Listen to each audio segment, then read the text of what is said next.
ერთ-ერთი იყო წასული, ანუ წასვლა მოინდომა ამ საქმიდან და მაშინ დაემუქრნენ, რომ ოჯახის წევრებს ვიდეო მასალას გადავცემ და რა საქმისნობასაც ეწევიო და იძულებული გახდა, რომ დაბრუნებული იყო. აღმაშენებლის გამზირზე იტალიური ეზოს სარდაფში გახსნილ მასაჟის სალონში 16 წლის არასრულწლოვან სექს მუშაკად იძულებით ამუშავებდნენ.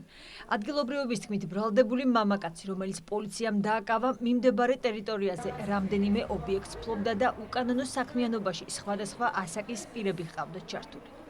ერთ-ერთი იყო პადიესდის და იყო წინამძღვრიშვილიდან, რომელიც დააკავეს და გვერდიდან ეზოტისის დახურეს. სადერბაზოს მხრიდან მაშინ დააკეტინეს, ეს დარჩა ღია, ეს ქონდა გაქირავებული. ყოველღამე ომები მქონდა, პოლიცია, არასრულწლოვნები პირადად მყავდა ნანახი და რო ვუთხარი, რომ სამი არასრულწლოვანი აი ისეთი თვალები ჩემხეს, აი თვითონვე რო თვალებში ეთყობათ, რომ აი მიშველეთ. საპოლიციო ღონისძიებების შედეგად ეგრეთ წოდებული ღამის მასაჟის სალონი დაიხურა. თუმცა მეზობლები ამბობენ, რომ მსგავსი საქმიანობით კიდევ არაერთი ობიექტია დაკავებული, თუმცა ისინიც შენიღბულად მუშაობენ. შეუძლებელია ბავშვის გასეირნება ეზოში, ჩამოყვანა, თამაში ბავშვის. იყო შემთხვევა, რომ მეზობელმა სტუმარი გააცილა, ანუ გამოძახილ ტაკთან ტაქსმა გზაში დაუწყო რაღაც ისეთი საუბარი, ეგონა რომ თანამშრომელი გამოვიდა. ტრეფიკინგისა და პროსტიტუციის ხელშეწყობის ბრალდებით დაკავებულის ადვოკატი ადასტურებს, რომ ბრალდებულს წინასწარი პატიმრობა უკვე შეეფარდა, თუმცა მის პოზიციაზე არაფერს ამბობს.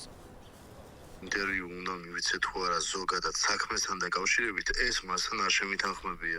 პროკურატურა ტრეფიკინგის საქმეზე ძიებას აგრძელებს. პროკურორის განცხადებით, ბრალდებული 16 წლის გოგონას სექსუალური ექსპლუატაციით მიღებულ თანხას სრულად ისაკუთრებდა.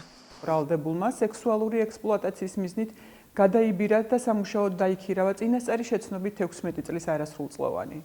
ბრალდებულის მითითებით, მისავე მასაჟის სალონში დაზარალებული სექსუალურ მომსახურებას უწევდა მსურველებს, ხოლო არასრულწლოვანის სექსუალური ექსპლუატაციით გამომუშვებულ თანხას ბრალდებული ისაკუთრებდა და საკუთარი შეხედულებისამებრ გაანგარგავდა. დაკავებულს ბრალდება არასრულწლოვანის მიმართ ჩადენილი ტრეფიკინგის, პროსტიტუციის ხელშეწყობის და პროსტიტუციისთვის ადგილის გადაცემის ფაქტზე წარედგინა. არასრულწლოვანის ექსპლუატაციისა და პროსტიტუციის ხელშეწყობის ბრალდებით დაკავებულს 12 წლამდე პატიმრობა ემუქრება. პროსტიტუციის ხელშეწყობის მოტივით პოლიციამ ბოლო თვეების განმავლობაში 10-ობით ობიექტი დალუქა, 10-ზე მეტი პირი კი დააკავა.